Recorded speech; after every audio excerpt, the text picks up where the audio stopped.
I just got out of my house and I can feel the heat just destroying my skin. It's a different type of heat.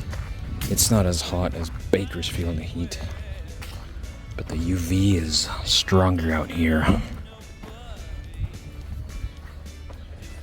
So in Kansas, I hung out with a girl one day, and some Asian chick. And as I was talking to her, I realized I was talking to her the way Max Hardcore talks to some of his models. And I was like, God damn, I sound evil. But yeah, this is Ayers Backpackers. Just another day in Australia. I'm going to be heading out. And I'm going to explore the city of Ayr. So I'm just passing by this place. It's called a library and theater place. And it looks like this little artsy things. I'm not sure if it's an actual theater, but I am in what appears to be the downtown street of Ayr. I see there's a KFC over there. There's a McDonald's on this street. Near here, there's a police station. Like, this straight up looks like something out of a small town in the middle of the desert. California, Ayr Courthouse. That's a tiny courthouse. That's right next to the police station.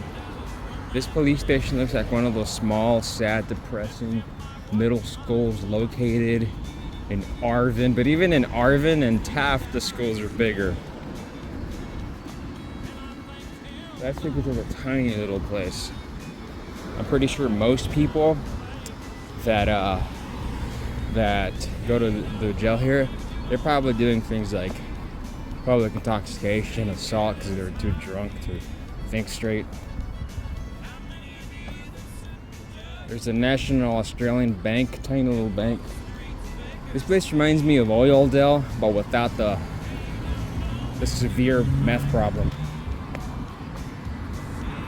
It's a quaint little tiny fucking town. But there's a lot of farmers that live here and they're worth millions, man. Fucking millions. Some of the cars sell here, a Mazda for $23,990. This is Isuzu, Suzuki. These are Kia vehicles, Burdekin. See, they all look slightly different from American cars. They're tinier. There's the Burdekin Grill and Cafe, and there's the Kentucky Fried Chicken. The Colonel, if he's alive, must be very proud. This is a Kentucky Fried Chicken in a rural town in Australia, in Queensland. Fucking maybe 11,000 miles away from Kentucky. The Colonel's influence. If it wasn't for the Colonel being in the 60s trying to sell his recipes, starting KFC, we wouldn't have that box right there. Kentucky Fried Chicken. And then there's this place here called Red Rooster. But a lot of Australians love Kentucky Fried Chicken. They love KFC. If Americans know how to do something, it's to make fucking food from other cultures even tastier. Because I mean, I've had hamburgers in Germany, and I gotta say, hamburgers in America are fucking good.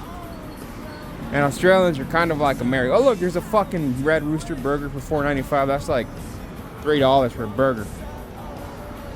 Man, this smells like America right here. It smells real fucking good.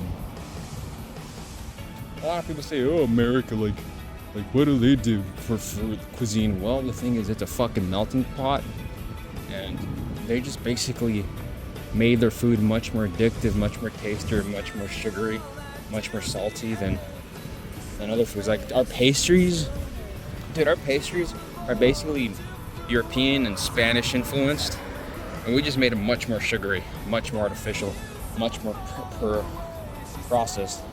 Now, a lot of people say, oh, American food isn't that good. Well, that's bullshit. It is good. But it's not necessarily entirely, American-made food that is original for the most part. Except maybe Twinkies. But the thing is that it is good. If it wasn't good, we wouldn't have so many fucking fat people in the United States of America due to all that processed food. Now, food in England is fucking bland, but the thing is that they still got McDonald's there, and McDonald's is pretty good everywhere. They still got fucking chocolates, and chocolates taste pretty much similar everywhere. I had some really good chocolates in fucking the UK, and they had access to Coca-Cola, so of course some of those fuckers are gonna get fat. But it's a wealthy nation. They can afford to. Lots of fucking fatty foods. But granted, most of their cuisine isn't as tasty as American food, because they don't really put much salt in their food. But maybe this is why British people are not as fat as Americans. Americans are the fattest people in the world. Country Air Motel. For a second, I thought that read Popeyes. That looks like a straight up fucking British meal right there. Looks bland as fuck. Pretty sure a lot of British folks are staying here. People that are possibly traveling through. Get gas here. Super cheap auto. Damn. They got a John Deere place here in Ayr, Australia. Well, of course you do. I wonder how much these fucking things cost. $500,000? Maybe $1 million? Hey, they got ATVs for kids and for adults. Nice. Fucking real nice. And here's the McDonald's.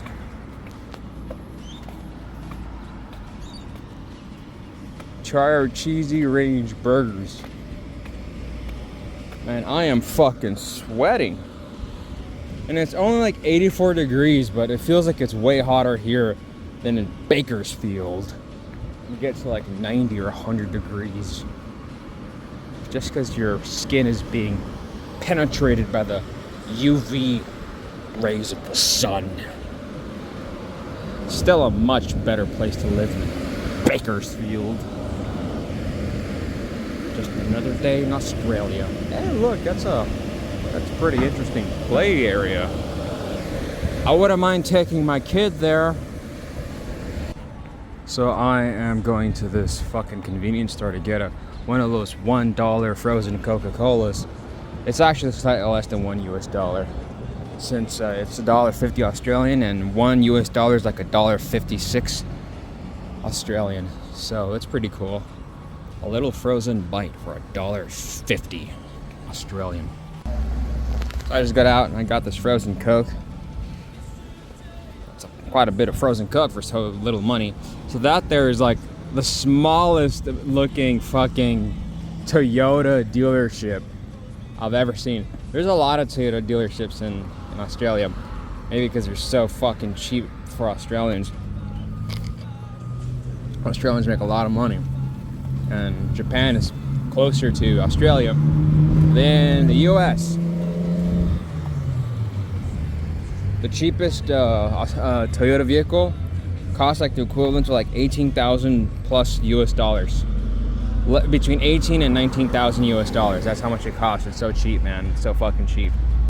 So this is basically one of the biggest tourist attractions in Ayr. It is not much of a tourist attraction.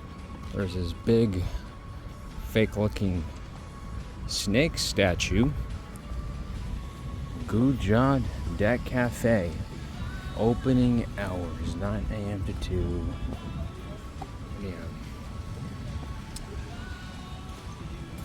This is would be considered a mediocre park by American standards.